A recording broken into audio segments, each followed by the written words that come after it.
মা বাপের মৃত্যুর পরে তাদের খেদমত করা যায়। কয় রকম? কয়টা পদ্ধতি? মুখস্থ করেন। মা বাপের সাথে যারা নাফরমানি করেছেন অথবা করেন নাই, মা বাপ মরে গেছে, এখনো আপনার দায়িত্ব আছে। কয়টা? চারটা। খিসালুন আরবা, চারটা পদ্ধতি আছে। আদ-দুআউ লাহুমা ওয়াল ইস্তিগফারু লাহুমা ওয়াল ইনফাযু আহাদিহিমা ওয়া ইকরামু সাদীকিহিমা।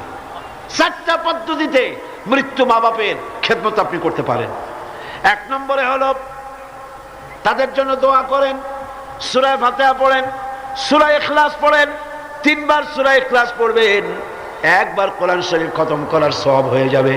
একবার সূরা ইয়াসিন পড়বেন, 10 বার কোরআন শরীফ খতম করার সওয়াব আমলনামায় লাগা হয়ে যাবে। দরুদ শরীফ পড়েন, এগুলি পড়ে মা বাবার জন্য দোয়া করেন, আর বলেন রব্বিরহাম